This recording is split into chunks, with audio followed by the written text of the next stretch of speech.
Hello everyone, उम्मीद आप ठीक होंगे और पढ़ाई अच्छे से कर रहे होंगे। तो हम पढ़ रहे हैं बेटा क्लास 12 केमिस्ट्री से D and F block elements और इसके अंदर हम पढ़ रहे थे संक्रमण तत्वों के गुणों के बारे में, जो कि हमने कंप्लीट कर लिए। अब हम पढ़ेंगे संक्रमण तत्वों के यौगिकों के बारे में। संक्रमण तत्वों के यौगिकों में दो महत्वपूर्ण कंपाउंड हमारे सिलेबस में वेरी वेरी मोस्ट इंपोर्टेंट है। 100% यहां से क्वेश्चन आता है और वो दो कंपाउंड कौन कौन से हैं बेटा? एक तो आपके सामने ये पोटेशियम डाइक्रोमेट जिसे हम K2Cr2O7 कहते हैं। दूसरा है पोटेशियम परमैंगनेट जिसे KMnO4 कहते हैं। दोनों के दोनों कंपाउंड्स बहुत इंपॉर्टेंट है एग्जाम के पॉइंट ऑफ व्यू से। 100% यहां से क्वेश्चन आता है, ये बात दिमाग में डाल लीजिए। तो आज हम पढ़ने वाले हैं पोटेशियम डाइक्रोमेट के बारे में, जो कि एक संक्रमण तत्व का यौगिक है। तो चलिए स्टार्ट करते हैं आज के लेक्चर को। हम बात कर रहे थे बेटा पोटेशियम डाइक्रोमेट के बारे में और उसमें हम बात करेंगे आज बनाने की विधि। पोटेशियम डाइक्रोमेट बेटा बनाने की विधि कि पोटेशियम डाइक्रोमेट को हम कैसे बनाएंगे। तो पोटेशियम डाइक्रोमेट को बनाने की सबसे महत्वपूर्ण विधि है क्रोमाइट अयस्क से, जो कि एग्जाम में पूछा जाता है कि क्रोमाइट अयस्क से आप पोटेशियम डाइक्रोमेट कैसे बनाओगे।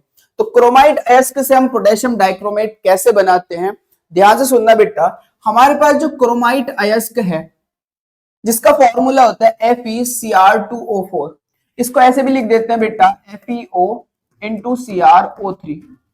इसे आयरन क्रोमाइट भी आयरन क्रोम या क्रोम आयरन अयस्क भी कहते हैं। क्रोम आयरन अयस्क भी कहते हैं क्योंकि आयरन का भी अयस्क है। क्लियर है बात? बहुत अच्छा। तो फॉर्मूला है FeCr2O4 जिसे हम FeO into CrO3 की फॉर्म में भी लिख सकते हैं। तो क्या कहते हैं बेटा, जब क्रोमाइट अयस्क को वायु की उपस्थिति में सोडियम कार्बोनेट के साथ गर्म करते हैं तो सोडियम क्रोमेट बनता है। सोडियम क्रोमेट, डाइक्रोमेट नहीं, सोडियम क्रोमेट बनता है। ध्यान रखना, हमारे पास जो पोटेशियम डाइक्रोमेट है बेटा वो 3 स्टेप में बनेगा क्रोमाइट अयस्क से।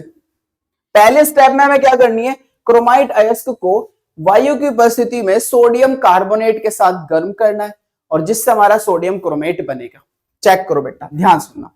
क्रोमाइट अयस्क FeCr2O4 जिसे हम बोलते हैं क्रोमाइट और, क्रोमाइट और अयस्क को और कहते हैं।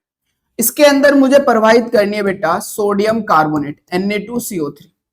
Na2CO3 का नाम है सोडियम कार्बोनेट, सोडियम कार्बोनेट।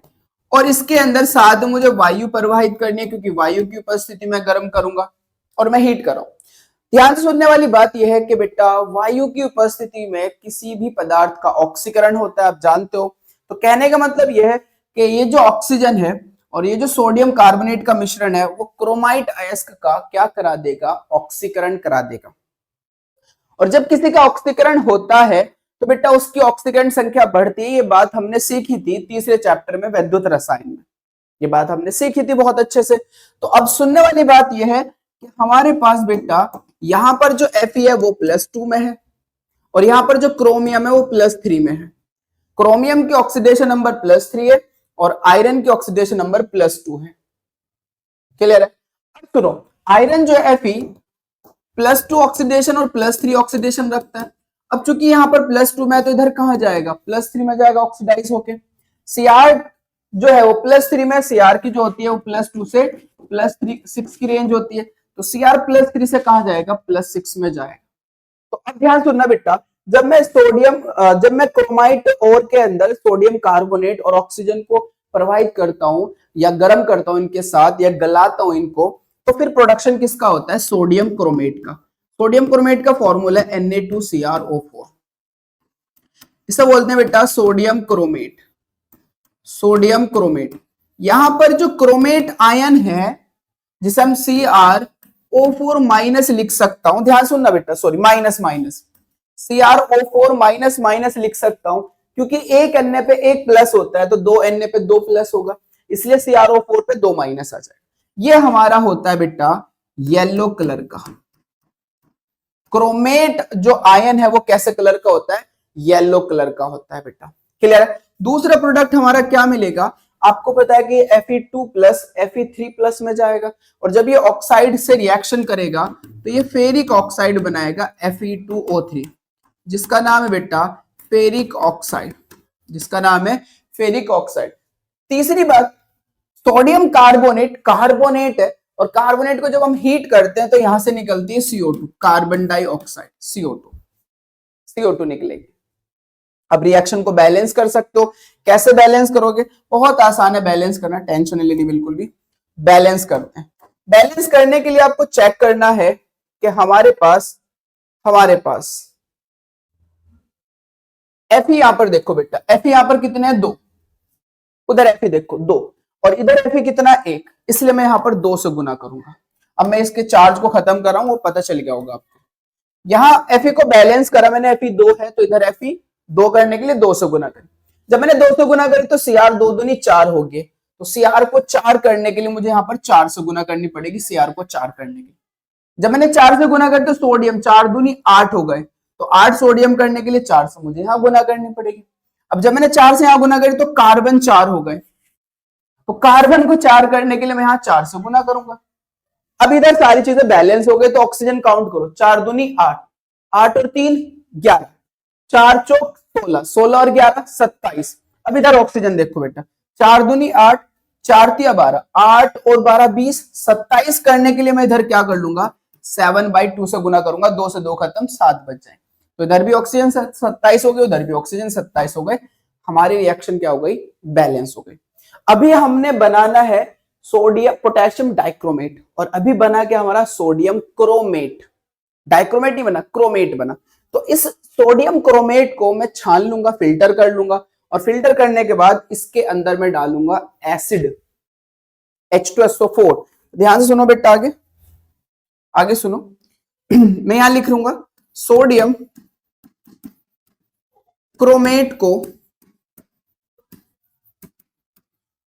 छानकर, सेकंड स्टेप चल रहा है, छानकर उसे H2SO4 के साथ गर्म करते हैं,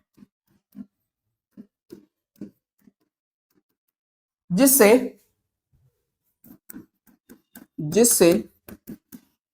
सोडियम डाइक्रोमेट प्राप्त होता है।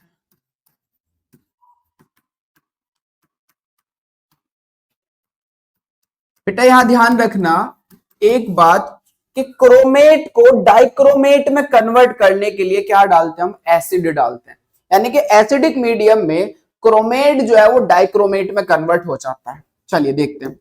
सोडियम क्रोमेट का फॉर्मूला है Na2CrO4। Na2CrO4 किसका फॉर्मूला है बेटा? सोडियम क्रोमेट का। इसके अंदर एसिड डालो H2SO4, और जैसे सोडियम क्रोमेट में आप एसिड डालोगे तो ये कन्वर्ट हो जाएगा, इसके 2 यूनिट्स आपस में, 2 मॉलिक्यूल्स आपस में जुड़ेंगे और कन्वर्ट होगा बेटा सोडियम डाइक्रोमेट में Na2Cr2O7। Na2Cr2O7 में नाम क्या है इसका? नाम क्या है इसका? नाम है भाई, इसका नाम है हमारे पास सोडियम डाइक्रोमेट। Sodium dichromate. साथ में यहां से बाहर जाएगा बेटा, साथ में यहां से बाहर जाएगा हमारा, साथ में यहां से बाहर जाएगा बेटा Na2SO4, सोडियम सल्फेट Na2SO4, और साथ में 2 यूनिट्स, एक ऑक्सीजन से H2O बाहर करेगी। देखो 4 दूनी 8, 8 ऑक्सीजन हो गए, यहाँ ऑक्सीजन कितने? 7 है, तो एक ऑक्सीजन और 2 हाइड्रोजन मिलकर क्या बाहर करेंगे? H2O। क्लियर है? 4 सोडियम हो गए, तो बेटा 2 सोडियम यहाँ है, 2 सोडियम यहाँ है, 4 है। SO4 एक है, SO4 एक है, बैलेंस। अब Cr2, 2 Cr हो गए तो 2 Cr हो गए। अब ये जो सोडियम हमारे पास डाइक्रोमेट है, हमें बनाना तो पोटेशियम डाइक्रोमेट था, बना क्या हमारा? Sodium dichromate. तो अभी सोडियम डाइक्रोमेट को हम किस में कन्वर्ट करेंगे? पोटेशियम डाइक्रोमेट में कन्वर्ट करेंगे। क्यों कन्वर्ट कर रहे हैं? क्योंकि बेटा ये जो सोडियम डाइक्रोमेट है ये पानी के अंदर ज्यादा सॉल्युबल होता है, तो इसका जो जलीय विलयन है ना वो ज्यादा सॉल्युबल हो जाता है, जिसको सेपरेट करना थोड़ा मुश्किल है। दूसरा बेटा ये अनस्टेबिलिटी भी होता है ज्यादा, ये अनस्टेबल भी होता है इसके कंपैरिजन में, ये ज्यादा स्टेबल है, ये थोड़ा कम स्टेबल है, हालांकि दोनों ही नेचर में एग्जिस्ट करते हैं। तो बस हम बात करें बेटा कि हमारे पास जो सोडियम डाइक्रोमेट है डाइक्रोमेट, सोडियम डाइक्रोमेट का जलीय विलयन, सोडियम डाइक्रोमेट जल में अधिक विलेय है,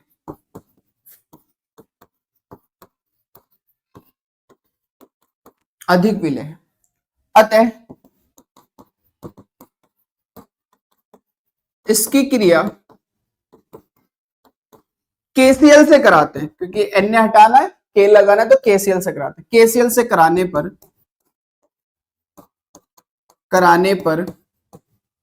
पोटेशियम डाइक्रोमेट प्राप्त होता है, डाइक्रोमेट प्राप्त होता है, पोटेशियम डाइक्रोमेट प्राप्त होता है।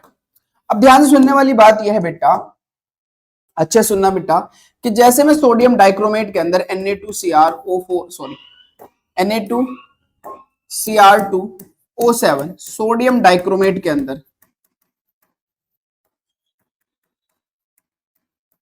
KCl डालूंगा तो यहां पर मेटल एक्सचेंज रिएक्शन हो जाएगी, Na इधर चला जाएगा, K इधर चला जाएगा, तो प्रोडक्शन किसका होगा बेटा, K2Cr2O7 का हो जाएगा। Na हट जाएगा, K लग जाएगा, और साथ में K की जगह जब Na जाएगा तो NaCl बाहर। अब चूंकि Na यहाँ पर 2 थे तो 2NaCl बाहर होगा, इसलिए मुझे यहाँ पर 2 चाहिए बेटा, क्योंकि K भी 2 ही चाहिए, और ये हमारा क्या बनेगा, पोटेशियम डाइक्रोमेट बन जाएगा। क्या बन जाएगा, पोटेशियम डाइक्रोमेट। और पोटेशियम डाइक्रोमेट जो होता है वो नारंगी होता है, मतलब ऑरेंज कलर का होता है, ऑरेंज मतलब नारंगी। तो पोटेशियम डाइक्रोमेट नारंगी होता है, जबकि पोटेशियम जो क्रोमेट है वो येलो कलर का होता है। ध्यान रखना बेटा, पोटेशियम क्रोमेट येलो कलर का होता है, जबकि डाइक्रोमेट कैसा होता है, नारंगी होता है, ऑरेंज कलर का होता है। तो बात क्लियर होगी कि कैसे आप बनाओगे। फिर भी मैं बता देता हूं, दोबारा से रिपीट कर लेते हैं बात को। देखो अब यहां पर हम सबसे पहले क्या करेंगे बेटा, क्रोमेट अयस्क को वायु की उपस्थिति में सोडियम कार्बोनेट के साथ गर्म करेंगे, जिससे सोडियम क्रोमेट बनेगा। Sodium chromate Na2CrO4 sodium chromate जो है वो येलो कलर का होता है, ये फॉर्म होगा। अब सोडियम क्रोमेट जो होता है हमारे पास, इसको छान लेंगे हम, इसको अलग कर लेंगे, और अलग करने के बाद इसके अंदर क्या डाल देंगे, H2SO4। तो H2SO4 डालने से जो क्रोमेट होता है वो डाइक्रोमेट में कन्वर्ट हो जाता है, तो सोडियम क्रोमेट सोडियम डाइक्रोमेट में कन्वर्ट हो जाएगा। अब जो सोडियम डाइक्रोमेट है वो वाटर के अंदर ज्यादा सोल्यूबल होता है और अनस्टेबल भी होता है, इसलिए सोडियम डाइक्रोमेट के अंदर मैं क्या डाल दूंगा, KCl डाल दूंगा। KCl डालने से बेटा क्या होगा, सोडियम डाइक्रोमेट कन्वर्ट हो जाएगा पोटेशियम डाइक्रोमेट में, जो कैसे कलर का होता है, ऑरेंज कलर का होता है, नारंगी कलर का होता है। क्लियर है बात, आगे चलते हैं बेटा। बनाने की दूसरी विधि है लैब मेथड, प्रयोगशाला विधि। और प्रयोगशाला विधि में क्या होता है कि हम जब पोटेशियम बेटा, पोटेशियम क्रोमेट को, इसका नाम है पोटेशियम क्रोमेट, पोटेशियम क्रोमेट को हम क्या करते हैं बेटा, एसिडिक मीडियम में डालते हैं, अम्लीय माध्यम में डालते हैं। मैं बार बार कह रहा हूं बेटा, इस बात को दिमाग में डाल लो, क्रोमेट आयन को डाइक्रोमेट में कन्वर्ट करने के लिए एसिडिक मीडियम डालते हैं, एसिडिक मीडियम यूज करते हैं। तो ध्यान रखना, अगर मुझे क्रोमेट को डाइक्रोमेट में कन्वर्ट करना है तो अम्ल से क्रिया करानी है। अम्ल से क्रिया कराऊंगा तो ये किस में कन्वर्ट हो जाएगा, डाइक्रोमेट में कन्वर्ट हो जाएगा, K2Cr2O7। साथ में आप यहां से K2SO4 बाहर कर सकते हो और H2O निकाल सकते हो, क्योंकि मुझे इसके 2 मॉलिक्यूल यूज करने पड़ेंगे। अब 2 मॉलिक्यूल यूज करने के लिए K तो 4 हो गए, 2 दूनी 4, Cr भी 2 हो गए, ऑक्सीजन 4 दूनी 8, तो 2 हाइड्रोजन 1 ऑक्सीजन मिलकर क्या बाहर करेगा, H2O बाहर करेगा, जिससे ऑक्सीजन 7 बच जाएगा। तो इसका नाम क्या होगा बेटा, डाइक्रोमेट, डाइक्रोमेट। तो इस तरीके से लैब में बना सकते हो पोटेशियम क्रोमेट को, पोटेशियम क्रोमेट से पोटेशियम डाइक्रोमेट को, ऐसे लैब में बना सकते हो। जबकि मैंने आपसे कहा है कि जो क्रोमाइट अयस्क है उससे पोटेशियम डाइक्रोमेट बनाना वेरी वेरी मोस्ट इंपोर्टेंट है, वो ज्यादा इंपोर्टेंट रिएक्शन और वही आती है बनाने के लिए। क्लियर है बात, आगे चलते हैं बेटा। अब बात करते हैं इसके भौतिक गुण के बारे में। भौतिक गुण बेटा, आप भौतिक गुण देख सकते हो। पहला पॉइंट, यह नारंगी क्रिस्टल, ये ठोस पदार्थ है, सॉलिड है, नारंगी है, नारंगी का मतलब ऑरेंज, ऑरेंज। क्लियर है बात बेटा। दूसरा, ये ठंडे जल में तो अल्पविलेय, कोल्ड वाटर के अंदर तो बेटा ये लेस सॉल्युबल होगा, जबकि गर्म जल में क्या होगा, अधिक सॉल्युबल होगा, मोर सॉल्युबल होगा। तो हॉट वाटर में मोर सॉल्युबल है, कोल्ड वाटर में लेस सॉल्युबल है। इसका गलनांक क्या होता है? 398 डिग्री सेल्सियस होता है। क्लियर बात। केमिकल प्रॉपर्टी, रासायनिक गुण, पहला ताप का प्रभाव। पहला क्या बेटा? ताप का प्रभाव। ध्यान सुनो, अगर मैं पोटेशियम डाइक्रोमेट को K2Cr2O7 जिसका नाम है पोटेशियम डाइक्रोमेट, तो अगर मैं पोटेशियम डाइक्रोमेट को गर्म कर दूं बेटा, हीट कर दूं, दो मॉलिक्यूल यूज होंगे। तो प्रोडक्शन होगा एक तो मेरा पोटेशियम क्रोमेट का K2CrO4, दूसरा क्रोमिक ऑक्साइड का Cr2O3, और तीसरा हमारे यहां से क्या निकल जाएगी? ऑक्सीजन। इसका नाम है पोटेशियम क्रोमेट। अब तो पता चल भी गया होगा, वैसे बार बार इसका नाम आ रहा है पोटेशियम क्रोमेट। इसका नाम है chromic oxide, chromic oxide. Chromic oxide form हो गया, साथ में ऑक्सीजन निकल जाए। तो जब मैं पोटेशियम डाइक्रोमेट को गर्म करूंगा तो एक तो मेरे पोटेशियम क्रोमेट मिलेगा और एक क्रोमियम ऑक्साइड मिलेगा। क्लियर है बात बेटा? पता होनी चाहिए। तो आप देख भी सकते हो कि जब पोटेशियम डाइक्रोमेट को गर्म करते हैं तो पोटेशियम क्रोमेट तथा क्रोमिक ऑक्साइड बनते हैं, क्रोमिक ऑक्साइड बनते हैं। क्लियर है? आगे चलते हैं। दूसरी हमारे पास क्षार से क्रिया। क्षार से क्रिया मैंने अभी आपको बताया है कि अगर मैं क्रोमाइट के अंदर बेटा अम्ल डाल दूं, H2SO4 डाल दूं, तो क्रोमाइट डाइक्रोमेट में कन्वर्ट हो जाता है। सेम डाइक्रोमेट के अंदर अगर मैं क्षार डाल दूं तो वो वापस रिएक्शन हो जाएगी, वो क्रोमाइट में कन्वर्ट हो जाएगा। तो क्रोमाइट और डाइक्रोमेट एक दूसरे के साम्य अवस्था में रहते हैं। पीएच वैल्यू बढ़ेगी, पीएच वैल्यू बढ़ेगी तो क्या होगा बेटा? डाइक्रोमेट कन्वर्ट होगा क्रोमेट में, और अगर पीएच वैल्यू घटेगी तो हमारे पास ये जो क्रोमेट है वो कन्वर्ट होगा डाइक्रोमेट में। मैं बता देता हूं, अगर मैं इसके अंदर जो पोटेशियम डाइक्रोमेट हमारा पोटेशियम डाइक्रोमेट है K2Cr2O7, इसका नाम है पोटेशियम डाइक्रोमेट। कैसे कलर का होता है बेटा? कैसे कलर का होता है? ऑरेंज कलर का। तो ये जो मेरे पास ऑरेंज कलर का है, इसके अंदर अगर मैं डाल दूं KOH, तो क्या होगा बेटा? क्षार डाल लो, एल्कली डाल लो, तो फिर ये किस में कन्वर्ट हो जाएगा? पोटेशियम क्रोमेट में कन्वर्ट हो जाएगा, K2CrO4 में। नाम क्या है इसका? पोटेशियम क्रोमेट, सॉरी पोटेशियम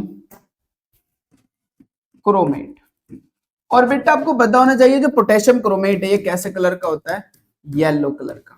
साथ में आप देख सकते हो, अगर आप चाहो तो यहां से H2 बाहर हो जाएगा। कितने H2 बाहर होंगे भाई? 2 से गुना करूंगा, यहाँ पर Cr2 है तो 2 से गुना करूंगा, 2 से यहाँ पे गुना कर देना, H2 बाहर, बैलेंस हो जाएगी रिएक्शन। तो क्षारीय माध्यम में जो पोटेशियम डाइक्रोमेट है वो पोटेशियम क्रोमेट में कन्वर्ट हो जाएगा, यानी कि ऑरेंज कलर येलो कलर में कन्वर्ट होगा। ऑरेंज किस में कन्वर्ट होगा? Yellow colour. वही अगर अम्ल से क्रिया कराने पर, अगर मैं अम्ल से क्रिया कराऊं तो जो क्रोमेट है वो पुनः डाइक्रोमेट में परिवर्तित हो जाते हैं, यानी कि नारंगी रंग पुनः प्राप्त हो जाएगा, जो ऑरेंज कलर है वो दोबारा से प्राप्त हो जाएगा। तो जो मेरे पास क्रोमेट मिला, जिसका नाम है पोटेशियम क्रोमेट, इसके अंदर बेटा अगर मैं क्या डाल दूं? H2SO4 डाल दूं। अभी लैब मेथड भी पढ़ाई मैंने इसकी आपको, लैब मेथड में ऐसे बनाया हमने डाइक्रोमेट को। तो अगर मैं, ये कैसे कलर का होता है बेटा आपको पता होगा? ये येलो कलर का होता है। और अगर इसके अंदर मैं क्या डाल दूं? H2SO4 डाल दूं, तो क्रोमेट किस में कन्वर्ट हो जाएगा? डाइक्रोमेट में कन्वर्ट हो जाएगा। इसका नाम क्या है? Potassium dichromate. कैसे कलर का होता है बेटा? ये कैसे कलर का होता है? ये हमारा ऑरेंज कलर का होता है, ऑरेंज कलर का। साथ में हमारा अगर बाहर देखोगे तो K2SO4 निकल जाएगा और साथ में H2 निकल जाएगा। ये फॉर्म हो जाएगा, है ना? 2 से मल्टीप्लाई करते हैं, ये है बेटा। ऑरेंज कलर किस में येलो कलर किस में कन्वर्ट हो जाएगा? ऑरेंज कलर में, एसिडिक मीडियम में।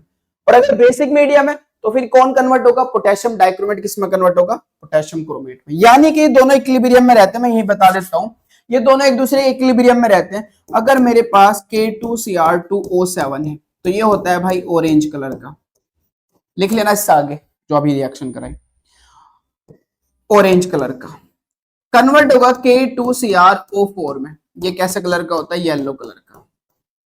अगर मैंने पीएच वैल्यू ज्यादा ले ली 7 से, इसका मतलब है पीएच वैल्यू 7 से ज्यादा का मतलब क्या है? विलियन कैसा है? क्षारीय। विलियन कैसा है? क्षारीय। तो अगर क्षारीय विलियन ले लिया मैंने, तो फिर जो डाइक्रोमेट है वो किस में कन्वर्ट होगा? क्रोमेट में कन्वर्ट होगा, यानी कि ऑरेंज कलर कन्वर्ट होने लगेगा येलो कलर में। ऑरेंज किस में कन्वर्ट होने का? येलो कलर में, अगर पीएच वैल्यू 7 से ज्यादा। लेकिन अगर पीएच मान बेटा 7 से कम हुआ, पीएच मान 7 से कम होने का मतलब है कि विलियन कैसा है हमारा? अम्लीय है। और अगर अम्लीय विलियन होगा तो फिर जो क्रोमेट है वो किस में कन्वर्ट होगा? डाइक्रोमेट में। मतलब येलो कलर किस में कन्वर्ट हो जाएगा? ऑरेंज कलर में कन्वर्ट हो जाएगा। इसके बाद नोट कर लेना इस रिएक्शन को। इसके बाद ये वाली रिएक्शन नोट कर लेना, ये वाली। बात समझ में आ गई? दोनों इक्विलिब्रियम में रहेंगे बेटा। एसिडिक मीडियम डाल दिया तो क्रोमेट डाइक्रोमेट में कन्वर्ट होगा, क्षारीय माध्यम डाल दिया तो डाइक्रोमेट क्रोमेट में कन्वर्ट होगा। दोनों इक्विलिब्रियम में रहेंगे, दोनों साम्यावस्था में रहेंगे। समझ में आ रही होगी बात बेटा? चलिए आगे चलते हैं। अब जो इसके सबसे इंपोर्टेंट गुण है, सबसे important very very most important गुण है इसका, वो है ऑक्सीकारक गुण, oxidising property. Very most important, यहां से क्वेश्चन बहुत ज्यादा इंपोर्टेंट है एग्जाम के पॉइंट ऑफ व्यू से। ऑक्सीडाइजिंग प्रॉपर्टी, तो हमने बात करी है कि ये क्या है? पोटेशियम डाइक्रोमेट क्या है? अम्लीय माध्यम में, एसिडिक मीडियम में ऑक्सीडाइजिंग की तरह काम करेगा बेटा, ना क्षारीय माध्यम में ना उदासीन माध्यम में, सिर्फ और सिर्फ अम्लीय माध्यम में। तो बेटा पोटेशियम डाइक्रोमेट अम्लीय माध्यम में परबल ऑक्सीकारक की तरह निम्न प्रकार से कार्य करता है। कैसे कार्य करता है? मेरे पास K2Cr2O7 है, जिसका नाम है पोटेशियम डाइक्रोमेट, पोटेशियम डाइक्रोमेट। इसके अंदर आपने क्या डाला बेटा? अम्ल डाला, क्योंकि अम्लीय माध्यम में ही ये ऑक्सीकारक की तरह काम करेगा। तो क्या होगा बेटा? अम्लीय माध्यम में जो क्रोमियम है वो +6 से कहां जाएगा? +3 में जाएगा। +6 से कहां जाएगा? +3 में जाएगा। और दूसरे यहां पर आयन से बेटा SO4 नेगेटिव, इसलिए यहां पर K प्लस SO4 से मिलेगा तो K2SO4 बनाएगा। ध्यान से सुनो बेटा, K प्लस Cr +6 से कहां जा रहा है? +3 में जा रहा है, तो +3 वाला दिखाऊंगा। O पे क्या है बेटा? डाई नेगेटिव, O पे डाई नेगेटिव चार्ज आता है, आपको पता होना चाहिए। ये जब ब्रेक होगा तो H प्लस और SO4 नेगेटिव है, तो इसका प्लस इसके माइनस के पास ही तो जाएगा। कितने माइनस है? 2, तो 2 ही प्लस चाहिए, इसलिए K2 चाहिए, तो K2SO4 बना। दूसरा Cr ट्राई पॉजिटिव भी तो यहां जाएगा। अब सुनो, जब हम फॉर्मूले बनाते हैं तो इसकी वैलेंस इसके पास जाती है, इसकी वैलेंस इसके पास जाती है, तो 2 वैलेंसी Cr के पास जाएगी, 3 वैलेंसी SO4 के पास जाएगी। इसलिए फॉर्मूला बनेगा बेटा Cr2SO4 का होल थ्राइस। भाई Cr की 3 थी ना, तो 3 SO4 पे लगा दिया, SO4 की 2 थी तो Cr पे लगा दिया। इसे बोलते हैं क्रोमियम सल्फेट, +3 में है यहाँ पर। साथ में जो बेटा H प्लस है वो O- से जुड़ेगा और क्या बनाएगा? H प्लस और O- मिलकर क्या बनाएंगे? H2O। और कुछ हमारे नवजात ऑक्सीजन रह जाएंगे, कुछ हमारे पास नेसेंट ऑक्सीजन रह जाएगी, नवजात ऑक्सीजन। क्या रह जाएगी बेटा? नवजात ऑक्सीजन। अब मैं इसको बैलेंस करता हूं, बैलेंस करते हैं बेटा। बैलेंस के लिए आप देखोगे यहां पर Cr देखो, Cr देखो, Cr2 है, Cr2 है, K2 है, K2 है।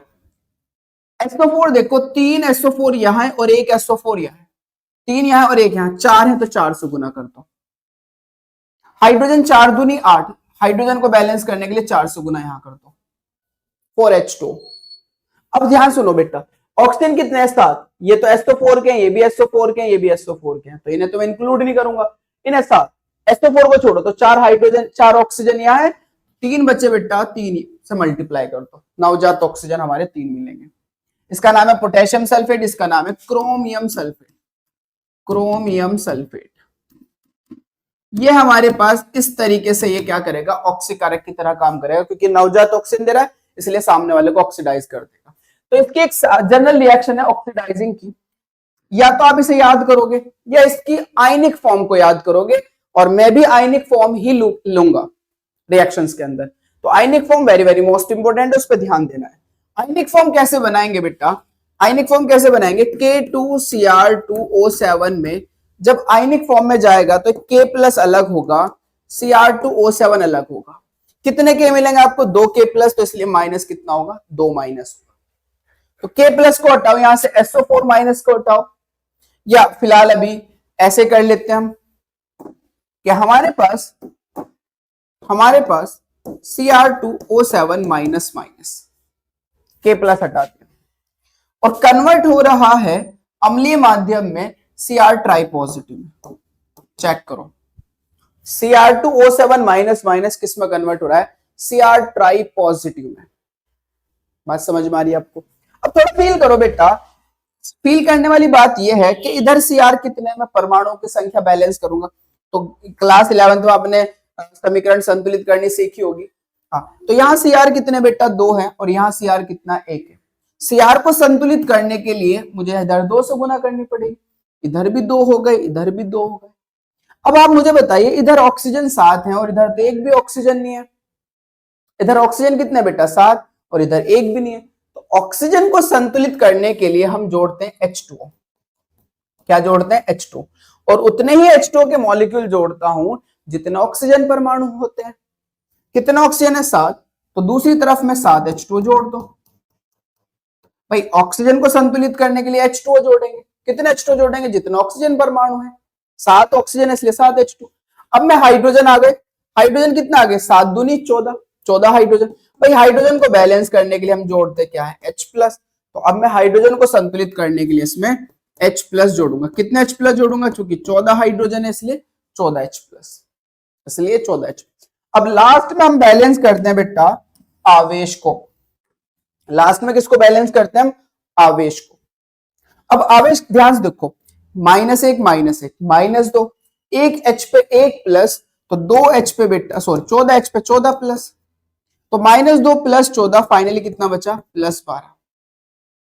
इधर देखोगे बेटा, इधर देखोगे तीर के इधर, 1 Cr पे 3 प्लस है तो 2 Cr पे +6, इधर +12 है, इधर +6, तीर के उधर +12, तीर के इधर +6। तो हम क्या करते हैं? आवेश को संतुलित करने के लिए इलेक्ट्रॉन जोड़ते हैं। भाई जैसे ऑक्सीजन को संतुलित करने के लिए H2 जोड़ते हैं, जैसे हाइड्रोजन को संतुलित करने के लिए H प्लस जोड़ते हैं, वैसे ही आवेश को संतुलित करने के लिए हम इलेक्ट्रॉन जोड़ते हैं। कितने इलेक्ट्रॉन जोड़ते हैं? जितना आवेश का डिफरेंस होता है। इधर आवेश कितना है? +6, इधर आवेश कितना है? +12। कितने का डिफरेंस है बेटा? बोलो। 6 का डिफरेंस। कितने का? 6 का। तो मैं 6 इलेक्ट्रॉन जोड़ूंगा। कितने? 6 इलेक्ट्रॉन। सुनो सुनो, आवेश को संतुलित करने के लिए इलेक्ट्रॉन जोड़ते हैं। कितने इलेक्ट्रॉन जोड़ते हैं? जितना आवेश का डिफरेंस होता है।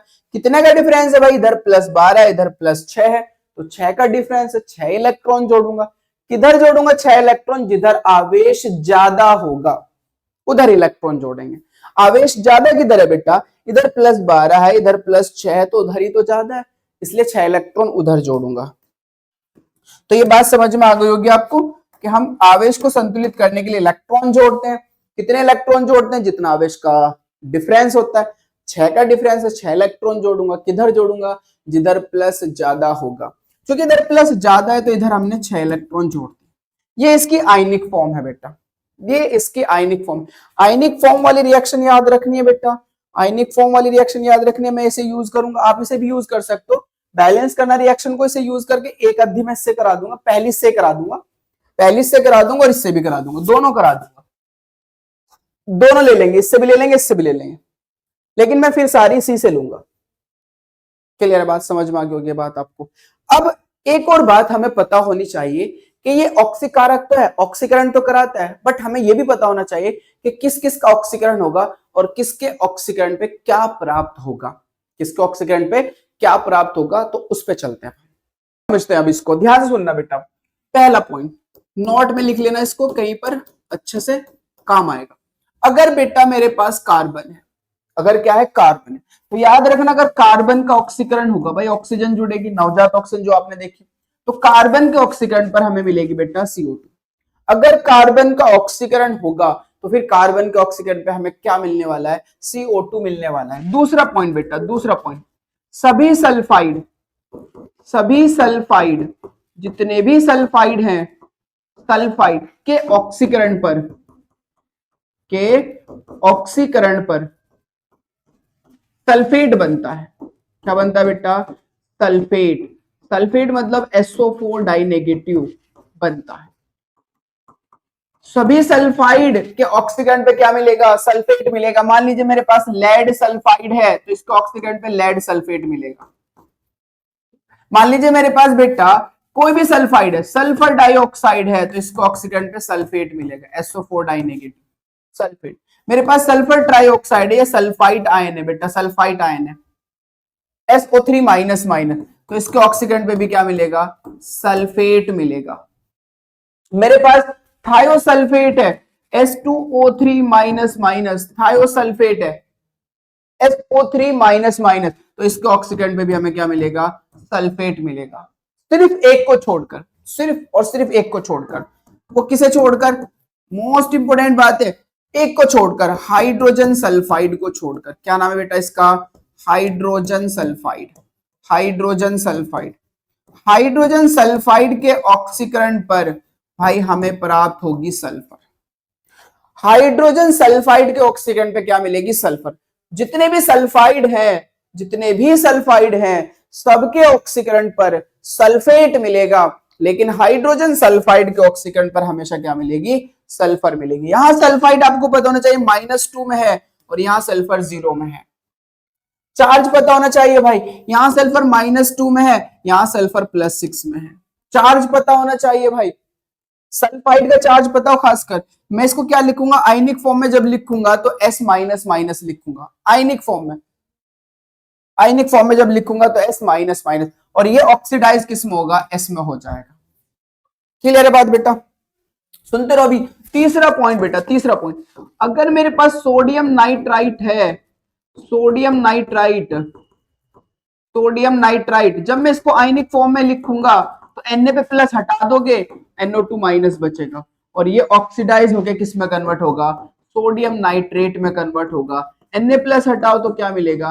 NO3 minus. नाइट्राइट किस में कन्वर्ट होगा? नाइट्राइट में ऑक्सीडाइज होगा। नाइट्राइट नाइट्रेट में ऑक्सीडाइज होगा। चौथा बेटा, ferrous sulphate. Ferrous very most important है, ferrous sulphate. Ferrous sulphate, ferrous में Fe पे डाई पॉजिटिव दिखाओगे और वो ऑक्सीडाइज होगा बेटा फेरिक सल्फेट में। किसमें? Ferric sulphate. फेरिक सल्फेट का फॉर्मूला क्या होगा? Fe2SO4 का होल थ्राइस। क्या नाम है बेटा इसका? Ferric sulphate. Ferric sulphate. तो फेरस सल्फेट को ऑक्सीडाइज होगा फेरिक सल्फेट में। फेरिक में Fe किस में होता है बेटा? Fe ट्राई पॉजिटिव में होता है। तो डाई पॉजिटिव किस में ऑक्सीडाइज हो जाएगा? ट्राई पॉजिटिव में ऑक्सीडाइज हो जाएगा। फेरस सल्फेट किस में ऑक्सीडाइज हो जाएगा? फेरिक सल्फेट में ऑक्सीडाइज हो जाएगा। पांचवा पॉइंट बेटा, पांचवा point, stannous chloride SnCl2। Stannous chloride, stannous chloride SnCl2। यहां पर अगर आप देखोगे तो Sn डाई पॉजिटिव में होगा क्योंकि Cl पे माइनस और 2 Cl है तो 2 माइनस, इसलिए Sn पे डाई पॉजिटिव। स्टेनस क्लोराइड के ऑक्सीडेशन पर हमें क्या मिलेगा बेटा? स्टेनिक क्लोराइड मिलेगा SnCl4। स्टेनिक क्लोराइड क्या मिलेगा बेटा? स्टेनिक क्लोराइड। यहां पर Sn किस ऑक्सीडेशन स्टेट में होगा? +4 ऑक्सीडेशन स्टेट में होगा। स्टेनस क्लोराइड के ऑक्सीकरण पर हमें क्या मिलने वाला है? स्टेनिक क्लोराइड मिलेगा। मतलब डाई पॉजिटिव किसमें ऑक्सीडाइज होगा बेटा? ट्राई पॉजिटिव में ऑक्सीडाइज होगा। छठा पॉइंट, छठा पॉइंट आपको पता होना चाहिए, oxalic acid COOH single bond COOH। Oxalic acid exam में आता है ये भी बेटा।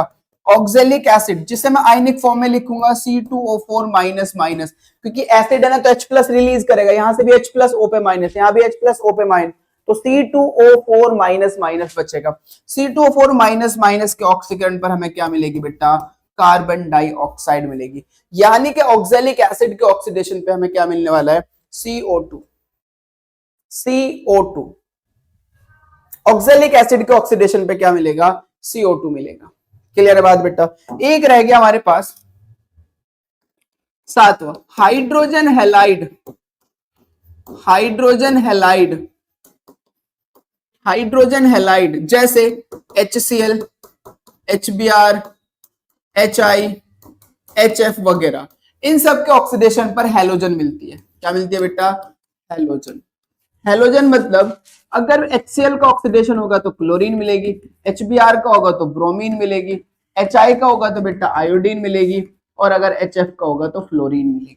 साथ में एक और बात आपको बताओ, हमारे पास अगर पोटेशियम आयोडाइड या फिर पोटेशियम क्लोराइड वगैरह हो तो इनके ऑक्सीडेशन पर भी हमें क्या मिलने वाली है, आयोडीन और क्लोरीन। इसका मतलब ये हुआ, अगर मैं बात करूं बेटा कि यहां पर मेरे पास I माइनस होगा, और I माइनस को हम बोलते हैं आयोडाइड आयन, आयोडाइड आयन।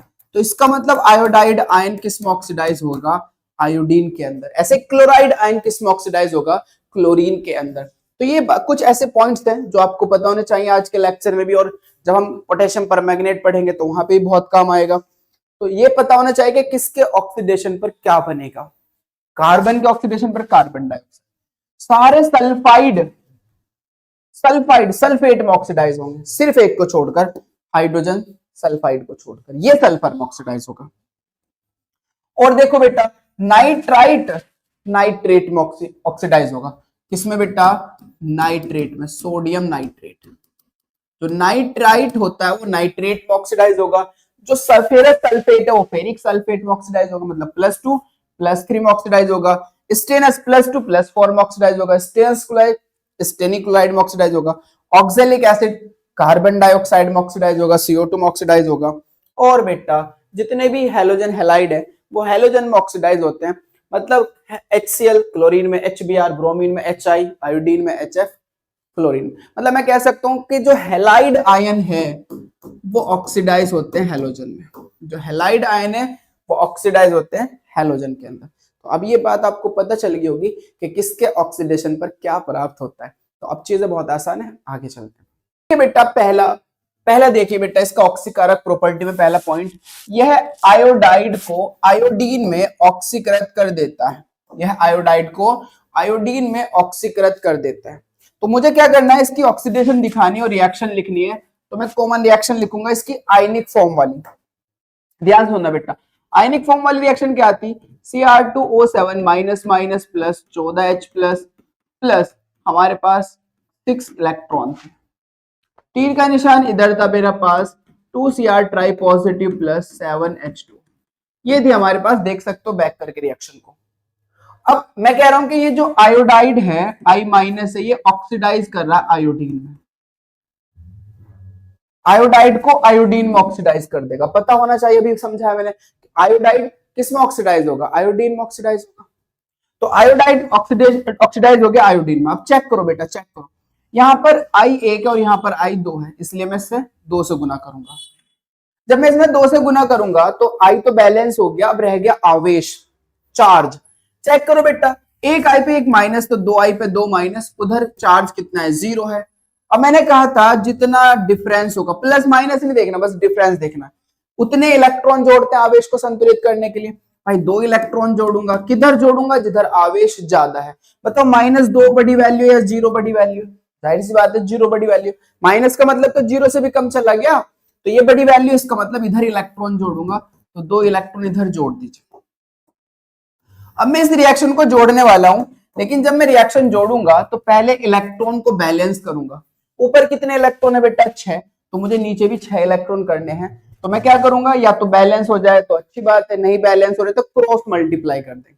अब यहाँ तो बैलेंस हो रहे हैं कि भाई 3 से गुना कर दो इस रिएक्शन में, तो 6 इलेक्ट्रॉन हो जाएंगे। अब 6 इलेक्ट्रॉन इधर है, 6 उधर है, तो इलेक्ट्रॉन से इलेक्ट्रॉन खत्म। लो अब जोड़ दो रिएक्शन, क्या मिला भाई मेरे पास, Cr2O7 minus minus plus 14H plus plus 3 दूनी 6, 3 से गुना जाएगी इसमें बेटा, 3 दूनी 6 I माइनस, उधर देखो क्या मिला, 2Cr try positive, 2Cr try positive plus 7H2O, और क्या मिला बेटा, 3 से गुना करो तो 3I2 मिल जाएगा, 3I2। तो ये आयोडाइड को बैलेंस हो गई रिएक्शन, आयोडीन में ऑक्सीडाइज कर देगा, आयोडीन में ऑक्सीडाइज हो गया भाई, ये आयोडाइड किस में ऑक्सीडाइज हो गया, आयोडीन में, आयोडीन में। अब मैं वो भी दिखा देता हूं इसमें, जो हमारे पास नवजात ऑक्सीजन वाला केस था, K2Cr2O7 प्लस H2SO4, मैं पूरी रिएक्शन लिखता हूं, 4H2SO4 एरो, यहां पर हमारे पास था बेटा K2SO4 प्लस Cr2SO4 का होल थ्राइस प्लस 4H2O और 3 नवजात ऑक्सीजन, 4H2O और 3 नवजात oxygen plus 3 sorry 4H2O plus 3 नवजात ऑक्सीजन। अब मैं क्या करूंगा बेटा, यहां पर मैं जैसे हाइड्रोजन आयोडाइड ले रहा हूं यहां पर, या पोटेशियम आयोडाइड, मान लीजिए पोटेशियम आयोडाइड ले रहा हूं मैं Ki, तो ये पोटेशियम आयोडाइड को किस में ऑक्सीडाइज कर देगा, आयोडीन में ऑक्सीडाइज कर देगा।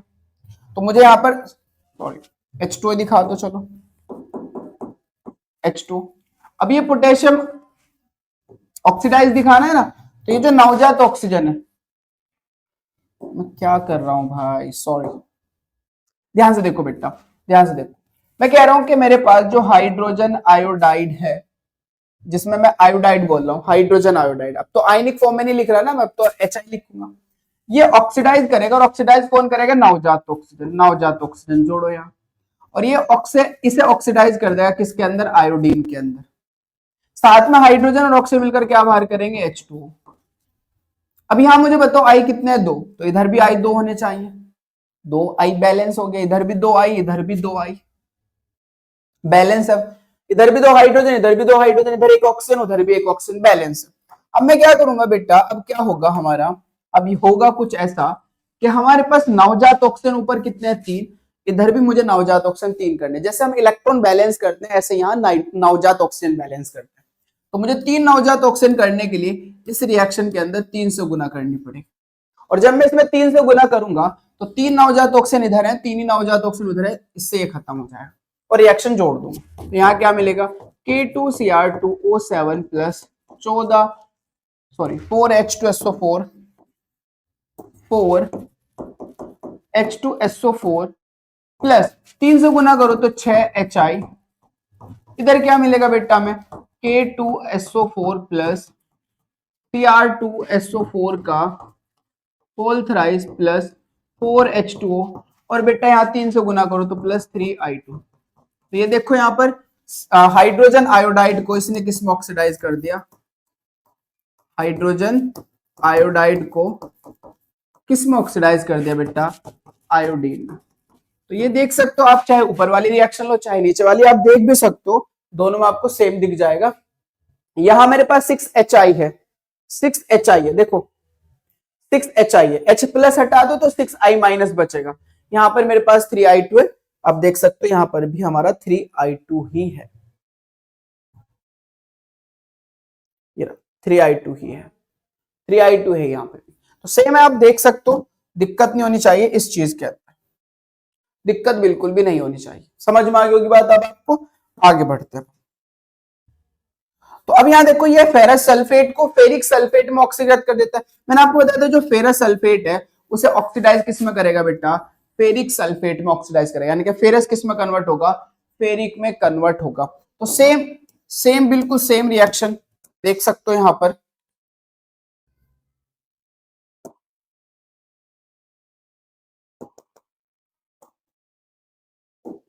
चलो अब यहां देखो, मुझे कॉमन रिएक्शन तो सेम ही लिखनी है बेटा, तो मैं यहां लिखूंगा कॉमन रिएक्शन तो सेम ही लिखनी है, मैं यहां लिखूंगा Cr2O7 minus minus plus 14H plus plus 6 electron, same लिखूंगा बेटा, ये तो आपके पास जहन में आ जानी चाहिए एकदम से, 2Cr try positive plus 7H2, ये सेम होगी, ये सेम होगी। अब वो पूछ रहा है कि पोटेशियम डाइक्रोमेट की रिएक्शन किससे करा रहा है, तो अगर वो कहेगा क्या होता है जब पोटेशियम डाइक्रोमेट की फेरस सल्फेट से क्रिया कराते हैं, तो जो पोटेशियम डाइक्रोमेट का अम्लीय विलयन होगा वो फेरस सल्फेट को किस में ऑक्सीडाइज कर देगा, फेरिक सल्फेट में ऑक्सीडाइज कर देगा। तो फेरस के अंदर आयंस होंगे Fe डाई पॉजिटिव और फेरिक के अंदर आयंस होंगे Fe ट्राई पॉजिटिव। मैं आयंस आयनिक फॉर्म लिखूंगा, तो यहां मैं लिखूंगा बेटा कि Fe डाई पॉजिटिव ऑक्सीडाइज होगा Fe ट्राई पॉजिटिव। अब यहाँ Fe1 है, Fe1 है, चार्ज देखो इस पे +2 इस पे +3, डिफरेंस बताओ कितने का है, 1 का। अगर 1 का डिफरेंस है तो 1 इलेक्ट्रॉन जोड़ूंगा, किधर जोड़ूंगा, जिधर चार्ज ज्यादा है उधर है ना, तो इधर 1 इलेक्ट्रॉन जोड़ता हूं बस। अब जब आपने इधर 1 इलेक्ट्रॉन जोड़ दिया तो समीकरण, मैं इलेक्ट्रॉनों को बैलेंस करूं, ऊपर 6 इलेक्ट्रॉन इसलिए 6 से गुना करूंगा, 6 इलेक्ट्रॉन है बेटा, तो यहां भी मुझे 6 इलेक्ट्रॉन करने। अब इलेक्ट्रॉन समान है तो इलेक्ट्रॉन से इलेक्ट्रॉन खत्म, जोड़ दो समीकरण, क्या मिलेगा बेटा Cr2O7 minus minus plus 14H plus, इधर 6 से गुना जाएगी तो 6Fe डाई पॉजिटिव, उधर बताओ क्या मिलेगा 2Cr try positive plus 7H2O, 6 से गुना Fe ट्राई पॉजिटिव में जाएगी तो क्या मिलेगा 6Fe ट्राई पॉजिटिव। ये मेरे पास है फेरस आयन, फेरस आयन, ये मेरे पास क्या है बेटा, सॉरी ये मेरे पास है बेटा क्या है, हमारे पास फेरस आयन, इसे बोलते हैं हम फेरस आयन, और ये फेरस आयन को किस में ऑक्सीडाइज कर देगा, फेरिक आयन में, फेरिक आयन मतलब फेरस सल्फेट किस में ऑक्सीडाइज हो गया, फेरिक सल्फेट में ऑक्सीडाइज हो गया। बहुत आसान रिएक्शन, आप देख सकते हो, बात समझ में आ रही होगी आपको, क्लियर है चीजें बेटा। अगर कोई डाउट है तो आप कमेंट बॉक्स में बता सकते हैं अपने डाउट को, आपका डाउट क्लियर होगा। आगे चलते हैं बेटा, एग्जाम्पल थर्ड आप खुद भी कर सकते हो वीडियो को पॉज करके बेटा। क्या कहता है एग्जाम्पल थर्ड में, यह हाइड्रोजन सल्फाइड को सल्फर में ऑक्सीकृत कर देता है। आप जानते हो भाई जो पोटेशियम डाइक्रोमेट है वो हाइड्रोजन सल्फाइड को किस में ऑक्सीडाइज करेगा, सल्फर। हाइड्रोजन सल्फाइड के ऑक्सीडेशन पे सल्फर ही तो मिलती है, तो वही तो बता रहा था मैं इससे पहले लेक्चर में कि हाइड्रोजन सल्फाइड के ऑक्सीडेशन पर क्या मिलेगा बेटा, सल्फर मिलेगी। तो वही कॉमन रिएक्शन लिखोगे Cr2O7 minus minus plus 14H plus, याद हो जाएगी बेटा, बहुत अच्छे से याद हो जाएगी रिएक्शन आपको, 2Cr try positive plus 7H2O हो गई याद। अब हाइड्रोजन सल्फाइड, हाइड्रोजन सल्फाइड होता है H2S, मुझे तो आयनिक फॉर्म लिखनी है तो H प्लस हटाओ, कितने H है, दो H प्लस हटाओ तो S पे 2 माइनस आएगा बेटा, S पे कितना माइनस आएगा, 2 माइनस, तो मैं यहां लिखूंगा मेरे पास, यहां लिखूंगा बेटा मेरे पास S di negative, sulphur sulphide oxide होगा सल्फर, एस डाई नेगेटिव किसमें ऑक्सीडाइज होगा, सल्फर के अंदर। अब ध्यान से सुनो बेटा, सल्फर बैलेंस है लेकिन आवेश बैलेंस नहीं है, इधर आवेश -2 है और इधर आवेश कितना है 0, तो 2 इलेक्ट्रॉन जोड़ूंगा, किधर जोड़ूंगा जिधर आवेश ज्यादा है, 0 बड़ी वैल्यू है इसलिए 0 की तरफ हम 2 इलेक्ट्रॉन जोड़ देते हैं। लो जी भाई साहब, जैसे आपने 2 इलेक्ट्रॉन जोड़ दिए बेटा, जैसे 2 इलेक्ट्रॉन जोड़ दिए, मुझे इलेक्ट्रॉन बैलेंस करने होते हैं इसलिए मुझे इसमें किससे गुना करनी पड़ेगी, 3 से। अब इलेक्ट्रॉन इधर भी 6 इधर भी 6, इलेक्ट्रॉन से इलेक्ट्रॉन खत्म, समीकरण जोड़ो तो यहाँ क्या मिलेगा Pr2O7 minus minus plus 14H plus, plus बेटा यहाँ पर 3 से गुना करो तो 3S माइनस माइनस, इसे बोलते हैं सल्फाइड। तो सल्फाइड को ये किस में ऑक्सीडाइज कर रहा है, सल्फर।